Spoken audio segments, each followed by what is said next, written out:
हमसे आपसे होगा नहीं होगा। और इसके बाद सुखदेव जी महाराज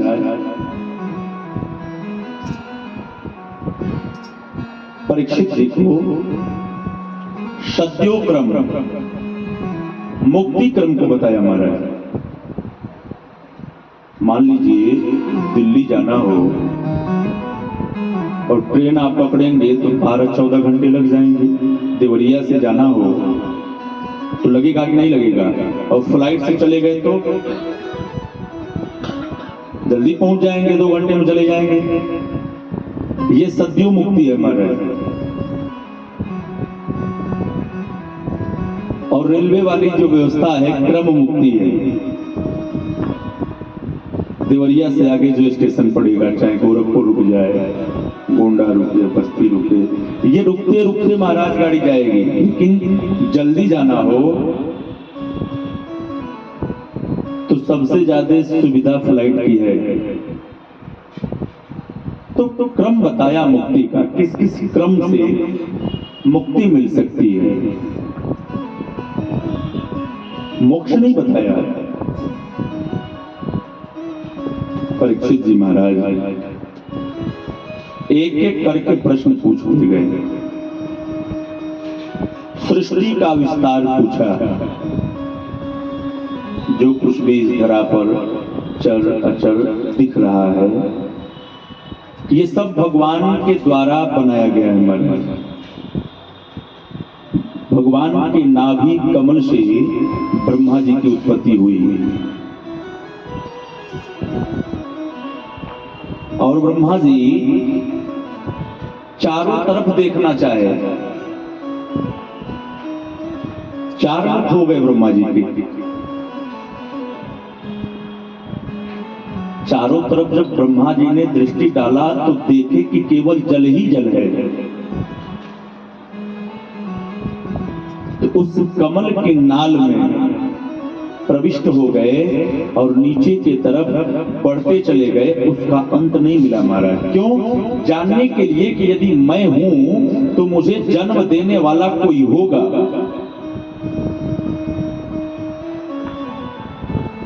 अंत नहीं मिला, वापस ऊपर चले आए और सोच रहे थे को हम, मैं कौन हूं। आकाशवाणी हुई, तो यानी तप करो। ब्रह्मा जी महाराज तप किए तो भगवान नारायण प्रसन्न हुए। नारायण का मतलब होता है, नार कहते हैं जल को, अयन कहते हैं घर को। जल ही जिसका घर है वही नारायण है। बोलो नारायण भगवान की जय। तो महाराज नारायण भगवान ने इनके तप को पा करके प्रसन्न होकर के दर्शन दिया और दर्शन दिया तो ब्रह्मा जी ने प्रश्न किया मैं कौन हूं। तो इसी संदर्भ में नारायण भगवान ने 4 श्लोकों में श्रीमद् भागवत महापुराण का उपदेश दिया। अहमेवाशमेवाग्रे नान्ययत् सत्परम् पश्चादहं तदेतच्च यो अवशिष्येत सोऽस्म्यहम्। अहम एवं अग्रे आसन एव, तुम्हारे पहले ही मैं था। यह ब्रह्मांड पिंड के रूप में जल में था महाराज, और उसी पिंड से नारायण की भी उत्पत्ति हुई और नारायण के नाभि कमल से ब्रह्मा की उत्पत्ति हुई। तो ब्रह्मा जी ने कहा कि इसके पहले तो जल ही जल था और जल भी तो भगवान का ही रूप है। 4 श्लोकों में बड़ा ही सुंदर उपदेश दिया और उसके बाद भागवत के 10 लक्षणों को बताया महाराज। कल आपने श्रवण किया कलयुग के लक्षण, जितना अत्याचार, पापाचार, क्रूराचार, अन्याचार, व्यभिचार कलयुग में है, इतना अन्य युगों में नहीं था। 10 लक्षणों का वर्णन किया और उसके बाद परीक्षित जी के पूछने पर महाराज परम भागवत श्री सुखदेव जी ने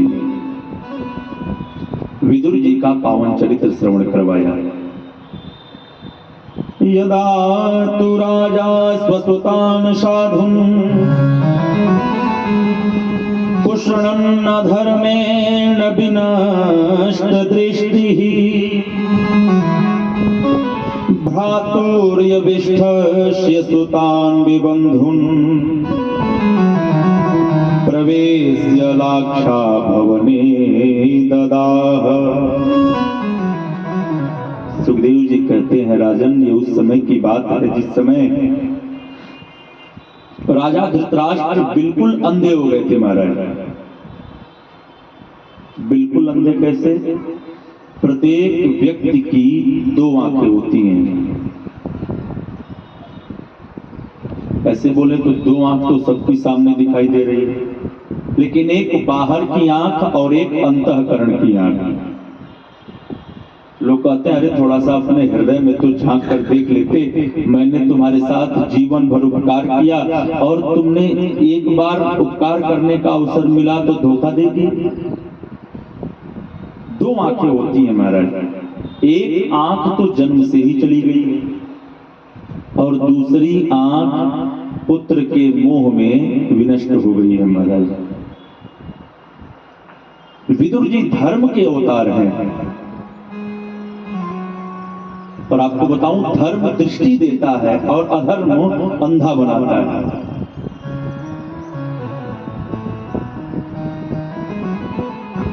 आप गौर करिए, दोनों पक्षों में धर्मराज विराजमान है। पांडवों में श्री युधिष्ठिर जी और कौरवों में विदुर जी। अब आप सोचिए, जब दोनों पक्ष में धर्म बैठा है तो एक को पराभव का सामना करना पड़ा, एक को विजयश्री कैसे मिल गया? इसका उत्तर है महाराज, पांडवों के पक्ष में जो धर्म है, धर्मराज युधिष्ठिर जो कुछ भी कहते हैं तो पांडव आंख मूंद करके वो कार्य करते हैं, और कौरवों में विदुर जी जो कह दें ठीक उनके विपरीत कार्य किया जाता है। कोई नहीं सुनता विदुर का। और कारण यही हुआ कि एक का पराभव हो गया और एक को विजयश्री मिल गया महाराज। गांधारी मैया पतिव्रता स्त्री हैं, तो उन्होंने पति के अंधे होने पर इसी कारण से आंख पर उन्होंने भी पट्टी बांध लिया और पांडवों के अधिकार को न देना कितना महंगा पड़ा। अन्याय पूर्वक धृतराष्ट्र ने पांडवों का अधिकार ले लिया महाराज। लाक्षा भवन में जनाने का प्रयास किया गया, दूत क्रीड़ा करके सब कुछ हार गए पांडव। आज सारा वैभव हारने के बाद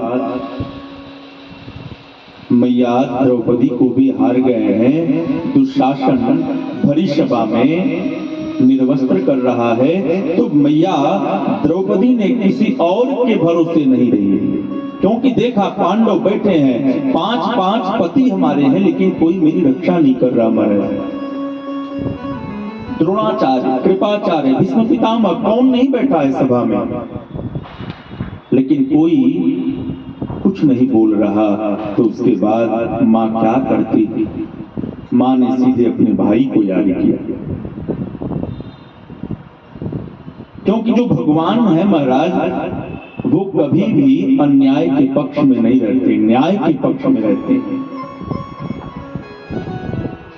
आज मां निराश होकर के इस जगत से